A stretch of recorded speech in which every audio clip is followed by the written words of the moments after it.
야, 윤석열 알지? 대한민국 국민들이 안 그래도 힘들었는데 추가로 더 힘든 상황을 만들어준 그분이 그렇게 각광을 받으며 좋은 이미지 느낌이었다가 국민들이 등을 돌리게 된 계기가 뭔지, 그리고 지금 대한민국 대통령 자리가 공석인 상황으로 앞으로 어떤 식으로 대한민국은 변해갈지 이야기해보려고 해. 시작해보자. 윤 대통령은 서울 출신으로 서울대학교 법대를 졸업하고 검사로서의 길을 걸었어. 특히 대검찰청 중앙수사부에서 활동하면서 여러 굵직한 사건들을 수사했지. 그런 경력 덕분에 문재인 정부 시절에는 검찰총장으로 임명되기도 했어. 여기까지는 다들 알고 있는 정보니까 짧게 하고 본론으로 넘어가보자. 그럼 왜 사람들이 윤석열을 대통령으로 뽑았을까? 2022년 대선 당시 많은 사람들이 정권 교체를 원했거든. 한국갤럽 조사에 따르면 윤석열에게 투표한 이후로 정권 교체를 꼽은 비율이 39%였어. 또한 기존 정치인들과는 다른 비정치인 이미지도 한몫했지. 하지만 시간이 지나면서 국민들의 기대는 점점 실망으로 바뀌었어. 경제 지표들이 악화되고 자영업자들의 연체율과 폐업률이 역대 최고를 기록했거든. 또한 고물가와 내수 부진으로 인해 국민들의 생활이 어려워졌지. 그리고 제일 중요한 것이 윤석열이 대통령 되기 전에 공약 진짜 많이 뿌렸던 거 기억나지? 그 중에 보면 오 이건 했네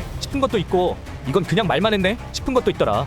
그래서 내가 한번 정리해봤어. 뭐가 지켜졌고 뭐가 말만 있었는지. 지켜진 공약들. 첫 번째, 만나이 통일. 2023년 6월부터 법적으로 나이를 만나이 하나로 통일했거든. 이제 뭐 세는 나이, 만나이, 주민등록 나이 따로 안 따져도 돼서 병원, 술집, 계약서 이런 데서 혼란 줄어든 건 맞아. 나이 한두 살 줄어든 건 맞는데 실제로 사람들이 체감한 변화는 거의 없었대. 뭐 행정 쪽에서는 쓸모 있었어. 예전엔 술집 들어갈 때 나이 헷갈리고 병원에서도 나이 기준 제각각이라 싸움 나는 일도 많았잖아. 그런 건 확실히 줄었지. 근데 국민 입장에서는 나이 한 살 줄었다고 내 월급이 오르냐, 세금이 줄어드냐 이 생각이 들었겠지. 청소년 할인, 보험, 병역 이런 기준은 원래부터 다 만나이였거든. 그러니까 체감은 진짜 거의 없는 수준이었어. 결국 이건 상징적인 의미는 있었지만 실질적 체감은 거의 없는 공약이었던 거지. 그 와중에 사람들 반응은 아니 왜 이걸 먼저 했냐 이런 분위기였다고 하더라. 두 번째는 성범죄 양형 기준 강화. 성범죄 처벌 기준을 좀 더 빡세게 만든 거지.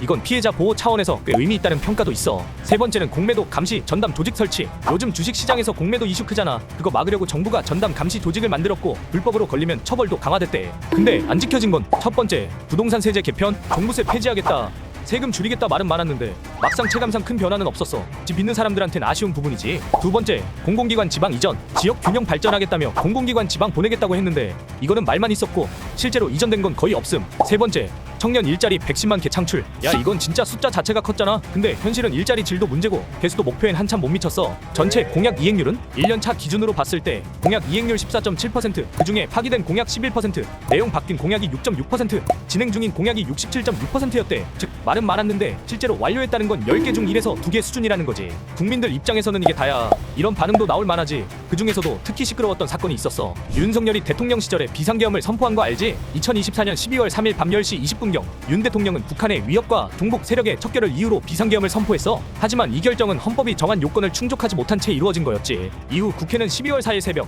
제적 의원 300명 중 190명의 만장일치로 비상계엄 해제 요구 결의안을 가결했고 윤 대통령은 이를 해제했어. 이 사건으로 인해 윤 대통령은 국민들에게 사과했고 제2의 계엄과 같은 일은 결코 없을 것이라고 강조했지. 헌법재판소가 윤석열 대통령의 탄핵 심판에서 인용 결정을 내리면서 윤석열 정부가 3년여 만에 막을 내리게 됐거든. 이 결정은 정치권과 국민들 사이에서 큰 파장을 일으켰지. 윤석열 정부의 경제 정책은 많은 비판을 받았어. 감세 정책과 프로젝트 실패로 인해 대규모 세수 결손이 발생했고 경제 성장률도 1%대를 기록했지.